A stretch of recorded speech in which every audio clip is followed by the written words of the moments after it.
2015 HSC Chemistry.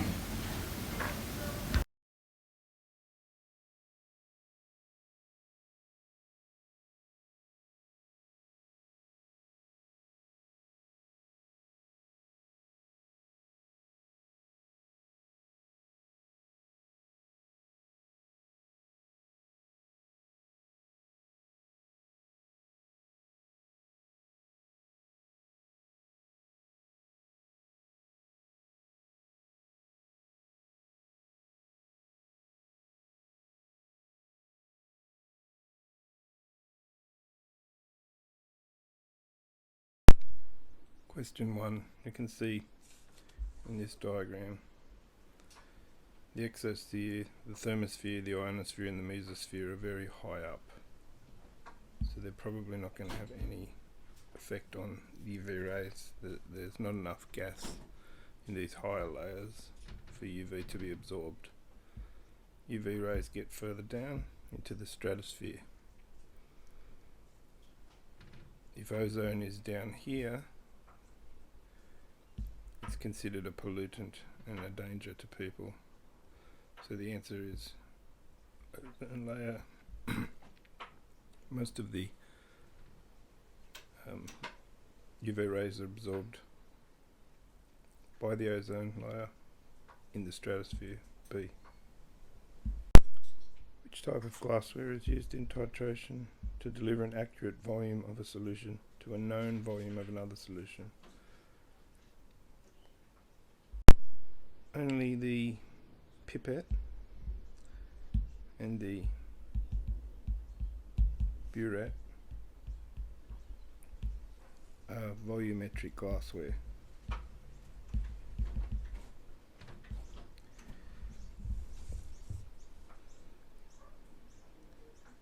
So immediately we can cancel out A and C. Pipette is used to deliver accurate amounts into a conical flask. So it's the first solution, it's not delivering it into another solution. The burette, however, delivers a known quantity into a known solution of another volume. So the answer is D.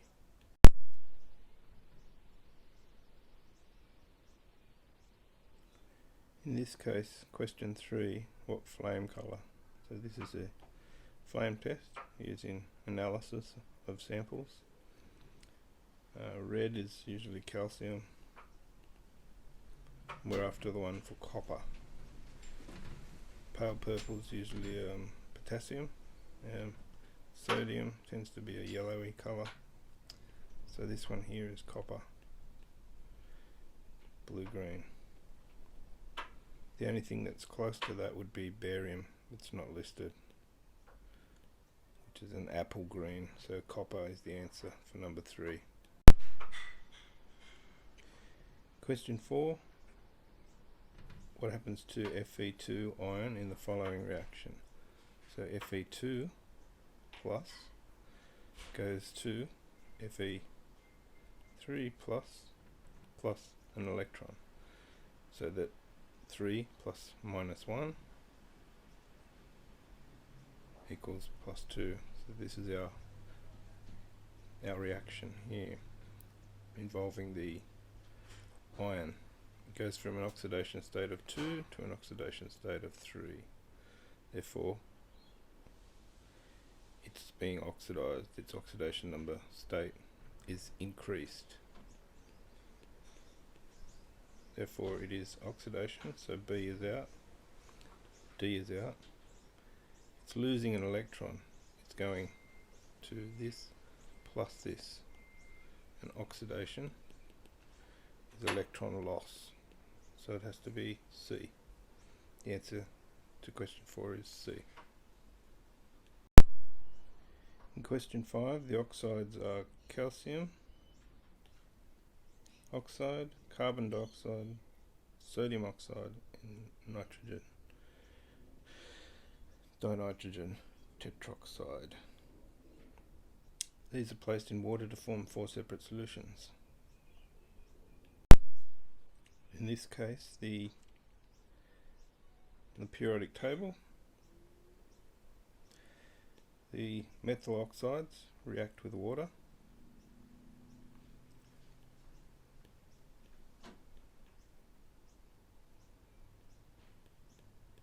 to produce hydroxide solutions which are greater than 7 in pH.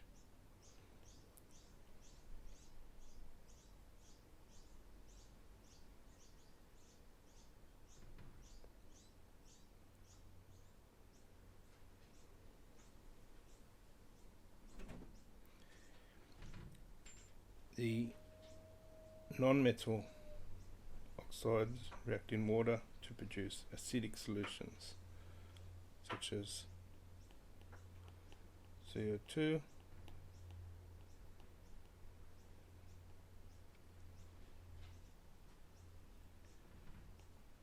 these are less than 7 pH. So if we look here, the ones that are pH less than 7 need to both be from oxides on this side of the periodic table. Yes, yes, no, yes, no, no. So the answer has to be A. Remember, oxides from the left of the periodic table make basic solutions greater than 7 pH. Those on the right side of the periodic table make acidic solutions less than 7. Question 6. Which of the following is the most suitable replacement for CFCs? They're chloro, fluoro, carbons. We don't want those in the atmosphere, depleting the ozone layer. Mainly from that chlorine radical that can react with ozone and steal one of the oxygens to form this species. So we don't want anything with chlorine in it in the atmosphere. Chloro, here we have a fluorocarbon with no chlorine in it, so this is a possibility. CH4 is methane, which is no good for a refrigerant, used in refrigeration gases, no, and it's a known greenhouse gas. In other words, it and CO2 tend to cause warming, so we don't want that in the atmosphere. So our answer here is B. Question 7 is a simple cell. Now, this type of cell we've seen, it's not a powered cell, it is producing voltage. This is a voltmeter, this symbol V, and it indicates that there is voltage being produced by the cell. It also has a salt bridge, so therefore this is a galvanic cell, not an electrolytic cell. An electrolytic cell would have a battery instead of a voltmeter, and that would look like this, with electrons coming out of the small side and the large side plus size large. Okay, so in this case we look at what's in there. We've got solid silver and silver ions. If we look at our standard reduction potential table, whoops, I'll just try not to move this too much. Silver here goes Ag to Ag metal is positive. It's positive, therefore that is spontaneous. It will occur without having to drive that reaction. The other one, copper 2+ to copper metal, is also positive. It's spontaneous. So they are both spontaneous. They both will occur in the direction shown in our standard reduction table. Now this table is in your exam, and the voltage is given If you wanted the opposite direction, you would change the sign to negative.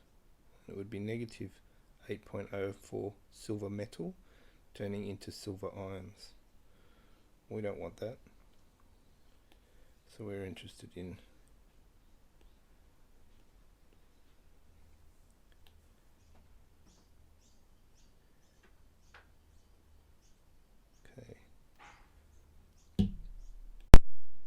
so I was saying, in this case, silver will go into silver ions because it's positive. Sorry, silver ions will turn into silver. So here, the ions will turn into solid silver. That's accepting electron or gaining an electron, Eg, plus an electron goes to Ag, solid, within a voltage of 0.08 volts according to the table. Here. Now this one is being reduced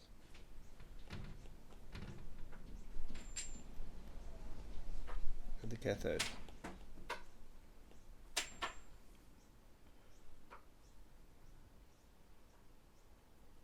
Then the other one must be oxidized at the anode. So copper is going to lose electrons. Copper metal becomes Cu aqueous plus 2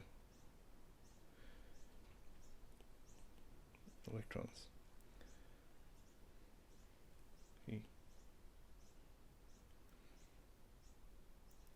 Now it's in reverse, so it's minus 0.34. We could work out the total voltage by adding these two voltages together, but we don't need to for this question. Silver ions, question A, silver ions are formed in solution. No, silver's becoming solid. Copper electrode loses electrons. Yes, that's our answer in this case. Copper is transferring into this, so it's losing these two electrons. So B is correct. Let's check the other ones. Electrons travel through the electrolyte. Ions travel through the electrolyte. Electrons travel through the wire in this direction. Ions will be traveling this direction. The copper electrode increases in mass. No, it's being dissolved and turning into copper ions, so it's getting smaller in mass. So our answer to question 7 is B. Question 8. We have two organic substances. We've got ethanol and octane. Ethanol is a polar molecule. It has that OH group attached.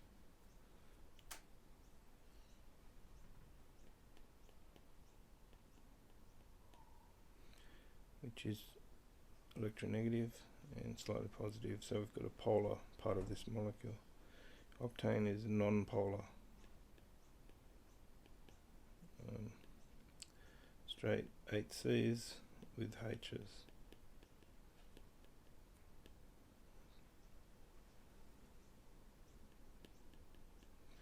So completely non-polar.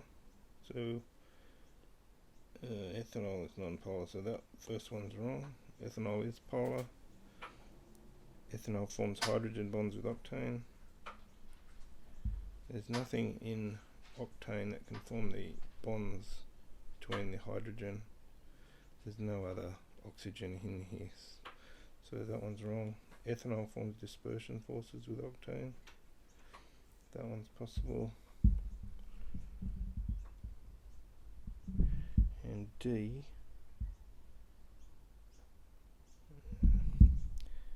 the dispersion forces with the H and the O. Dipole forces, so slightly positive, slightly negative parts of molecules joining together, attracting each other, is not really happening here because the octane is non-polar and has no dipole, so D's out. So the answer is 8C. Question 9. This is an ester used for scent, flavorings, foods, etc. Can be used, although these ones the fatty acid is quite short. It's not really fatty, it's just butanoic acid, and this part here was an alcohol, and it was propanol or propanol.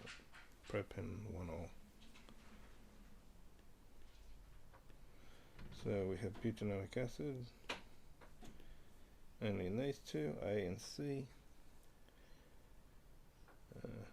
This was our acid, this is the chain from our alcohol. Remember, esters are formed when we have an alkanol plus an alkanoic acid.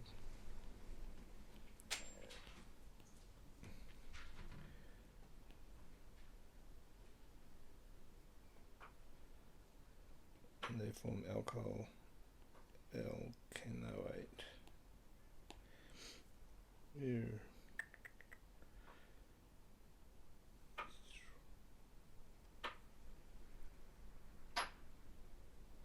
So the answer is C. So we have butanoic acid and propanol.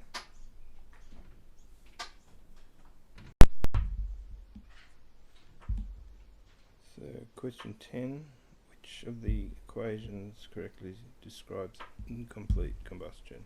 So remembering combustion, combining with oxygen, producing water and CO2. We want incomplete combustion, so there should be CO gas, carbon monoxide, and or C, solid soot, black carbon. So this one, B, and C are complete combustion, so they're wrong. They're an incomplete combustion, so it's going to be A or D. In our case, just looking at D, got two C's, 6 H's, 4 O's, 1, 2, 3, 4 O's. Okay.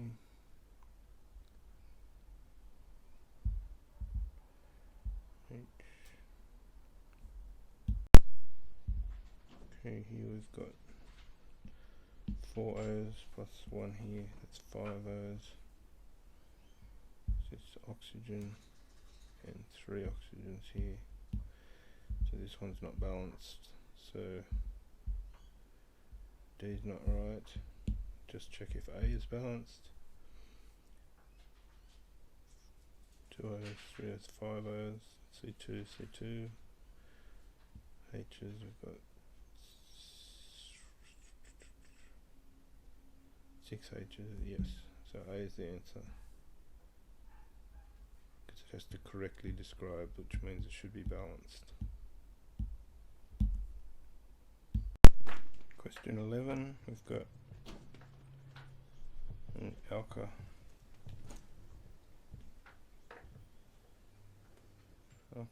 and an alkanoic acid.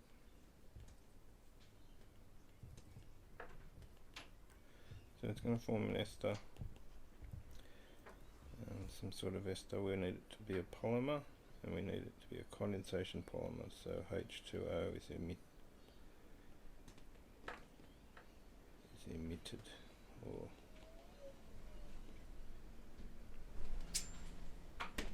condensed out.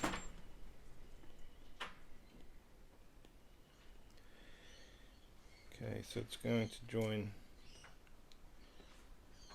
through these groups, and this one will join onto the next one, this one will join onto the next one, and water will be condensed, so it's going to split off. So we should have we should have a polymer. So this one's not a polymer, just it ends. This one here it doesn't have this oxygen.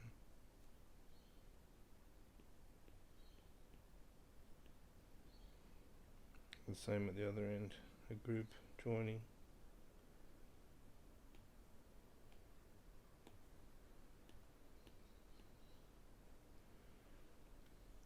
So that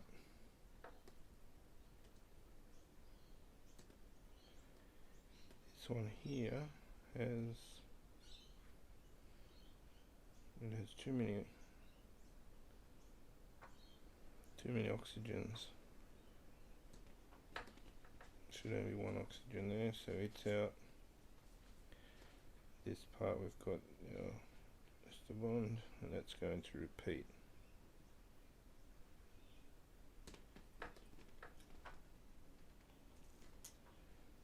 Yep. So D is the correct answer.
Okay, for question 13 we want the highest pH. So highest 0 up to 14. We want it up this end, 14, high pH, in other words more alkaline.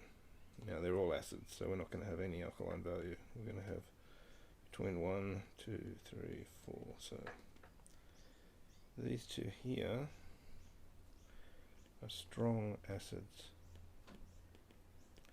so they're going to dissociate completely, which means all of their hydrogen ion concentration will go into solution. You'll have 1 molar and 0.1 molar. The next, that's going to be, both in cases, very low pH. We want a higher pH, so we're not going to pick those two unless one of them comes lower than this. It's moles per litre, so the acetic acid one, they're not here, they're not all going to be dissociated, so this one is going to be less than 1 mole per litre, because not all of the H pluses go into solution. And remember that our pH equals minus log concentration of H plus. This one here is less, it's 0.1 mole, but they're not all going to go into solution, they're not going to dissociate. Therefore, this one's going to be less H pluses than the one above it. Therefore, this one's going to have the highest pH. So answer is B for question 13. pH range should indicator be used. It's adding a acid to a alkali solution. We want the pH range to lay between here and approximately here. So the indicator we chose is D. That will give us the endpoint change as this curve comes out of this vertical section. So around about 8, a little bit less than above, and we'll get an endpoint there. Now equivalence point is where the line is straight vertical.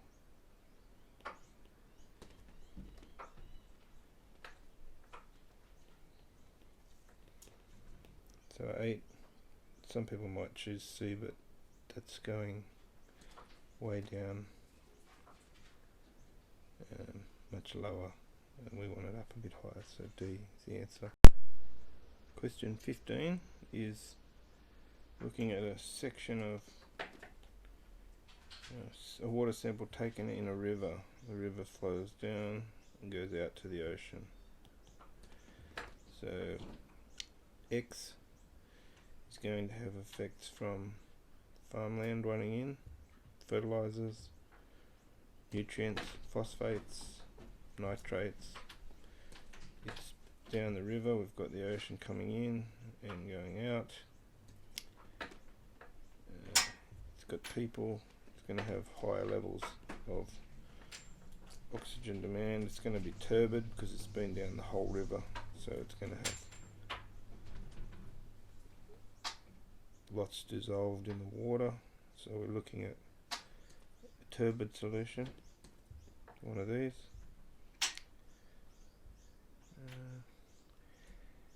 It's going to have dissolved solids and a high oxygen demand, biological oxygen demand, because of all the nutrients washed into the water, plants multiplying. The pH, because of organic matter, pH tends to go lower.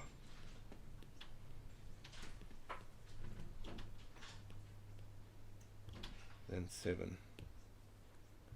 So the A fits most of these.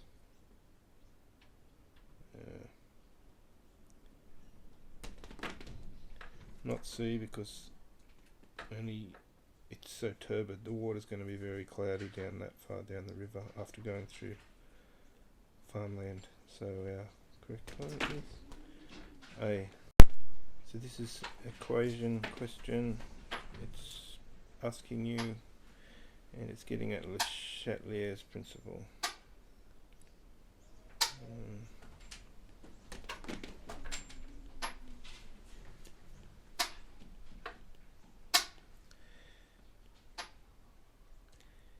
Okay, so on this side we've got gas molecules. They can be counted with pressure. Remember, we don't count solid or liquids. So on this side we've got 2 gas moles, and on this side 4. It's endothermic, so heating this reaction will drive it forward, because it's using the heat up. In other words, adding heat, it will use that heat to drive it forward because it's endothermic. We get that from the positive. So we want to add heat. So these two are hotter, so it's going to be C or D.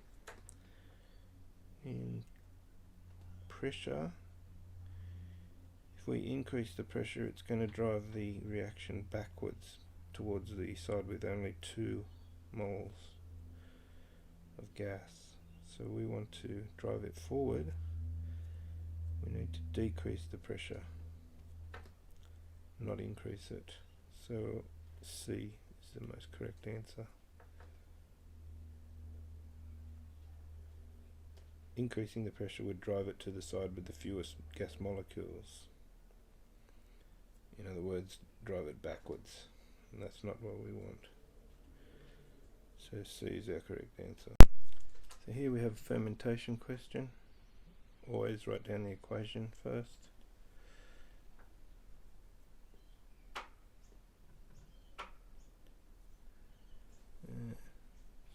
C2H5OH plus CO2, and then balancing. Let's get 12 H's and 6. We've got 4 C's, so we need another 2 C's. O's is 6, we've got 2 here, and 2 times 2 is 4, so it's a 6, so it's balanced.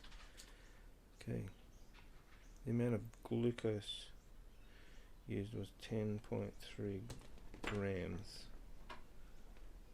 Now, we need to find out how many moles of glucose that was. So we look at glucose here, and we want the molar mass of glucose, which is 6 times 12.01 plus 12 times 1.08. I'm getting these values off a standard periodic table. The mass carbon, mass of hydrogen plus 6 oxygens, so 6 times 18, 16. And we do the total for that, we get 180.1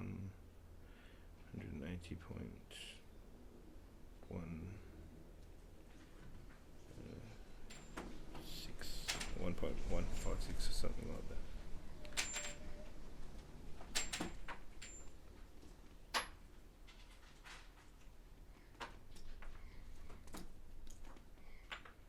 We want the amount of carbon dioxide produced, and we know the amount of carbon dioxide produced is 2 times the number of moles of glucose used. So how much glucose did we use? Well, we have the fraction 10.3 divided by 180.16, and that gives us how many moles we have this 10.3 is. And it's around 0.57 moles of glucose. How much CO2 does that make?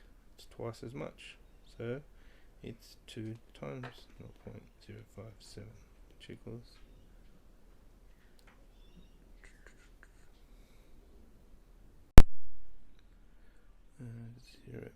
0.114 moles of CO2. So just about how much is this? We need it in volume.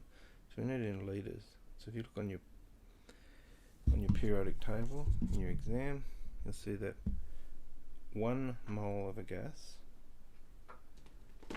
1 mole is 24.79 litres.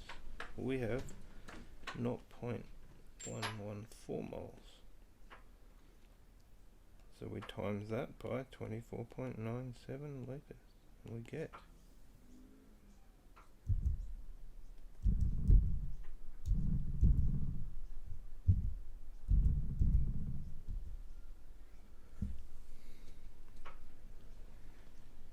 2.826, which was not 2.83 litres, and the answer for that is letter D.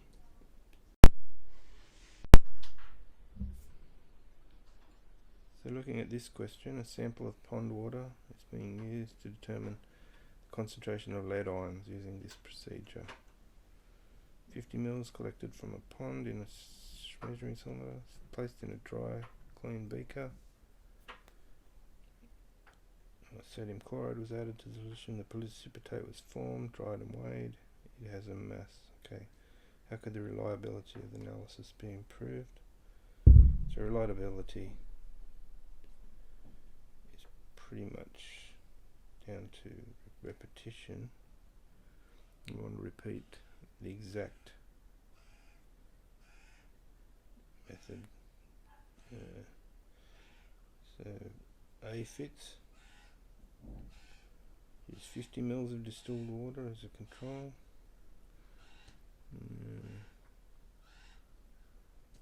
Don't see how that's going to give us a more reliable solution. Value. Different sample from different ponds.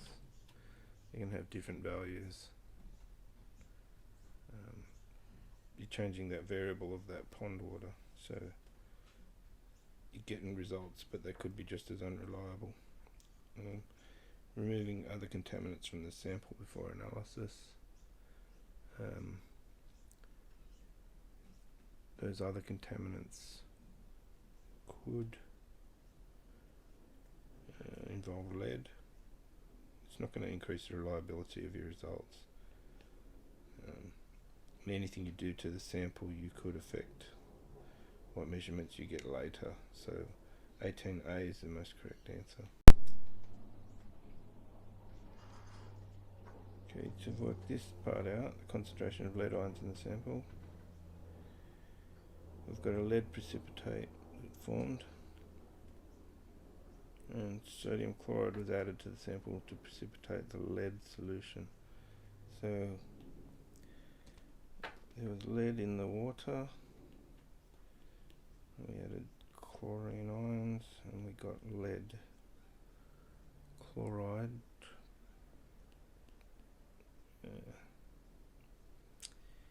Yep.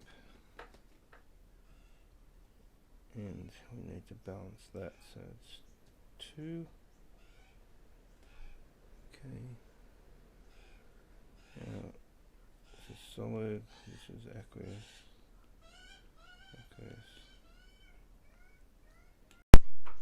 We want to find out the moles of lead in a litre. Okay, we use 50 mils. Alright.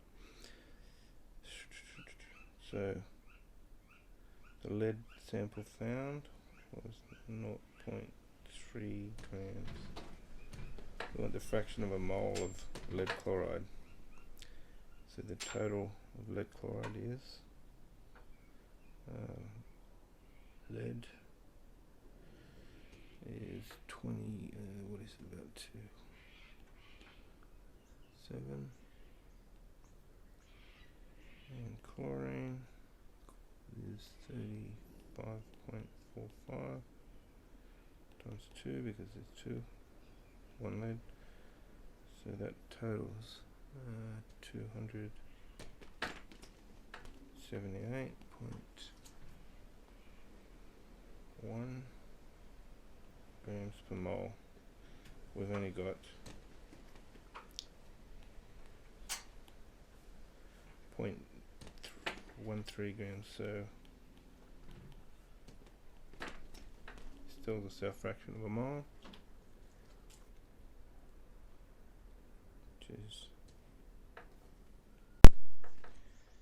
and that answer is the same as 4.67 times 10 to the minus 1, 2, 3, 4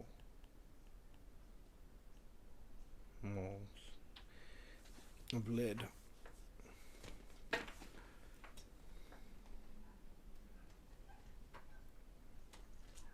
And that was in 50 mils.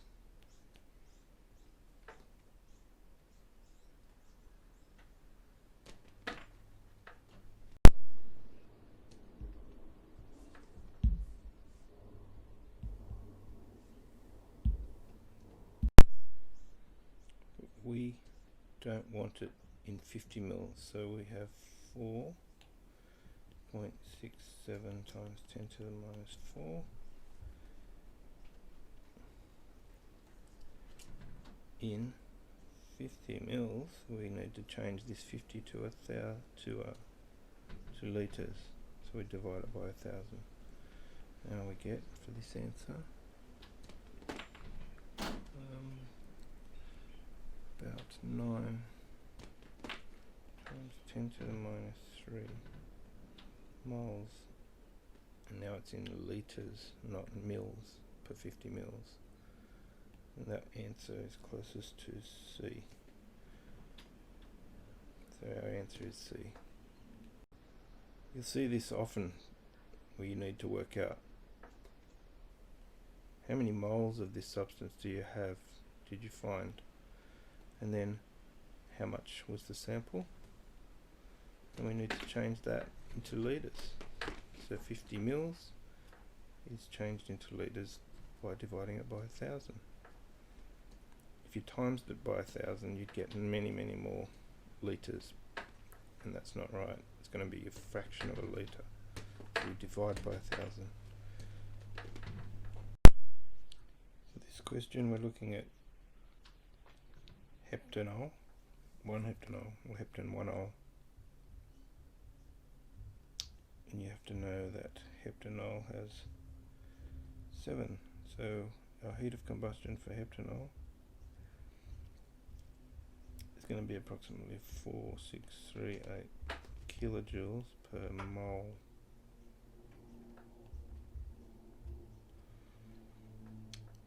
Okay, we're going to use the equation delta H equals the mass of water times specific heat of water times the change in temperature, and the change in temperature will be the difference between these two. So it's 45 minus 20, which is 15. It's not 15, it's 20.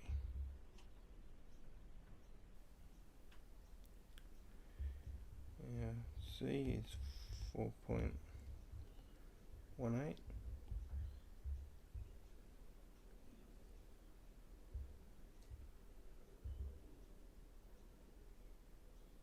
And we can get that from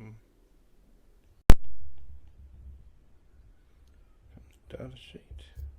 It's 4.18 times 10 to the 3. It's in joules per kilogram per Kelvin.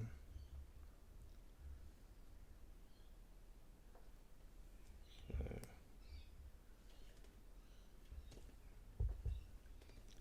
we don't know the mass of water. That's what we're trying to find out. Now this is it's per mole. So we don't have a full mole. We need to figure out how much of a mole we have. 1 gram. So 1 gram divided by the molar mass of heptanol. Heptanol, C7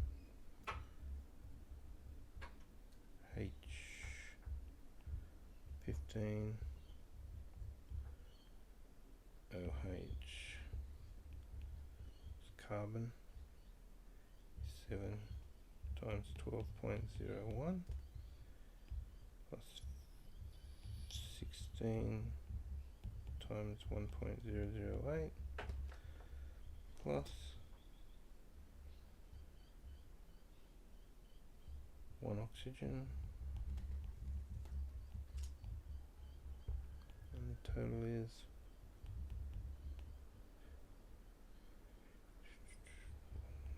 8 grams per mole. So we put 116.08. This gives us our fraction of a mole, and we get 8.6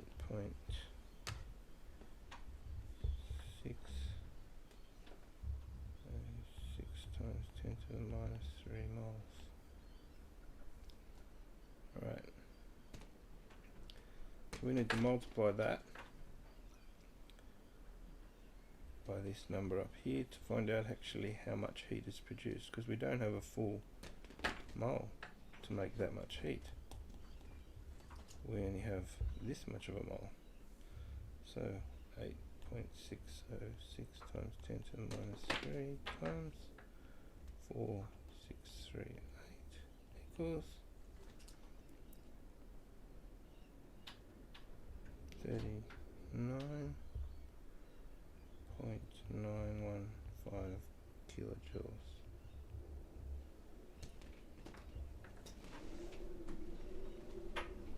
So now we can put this value at the front of our equation.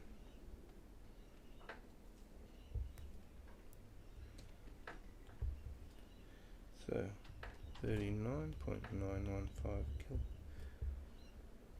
That's our delta H equals our mass of water times 4.18 times 10 to the 3 times 20. That's our change in temperature. This was our delta H, this was our M, this is our C, and this is our delta T. We rearrange this, we get, divide this side by 4.18 times 10 to the 3 times 20. They cancel. We have to do the same over this side.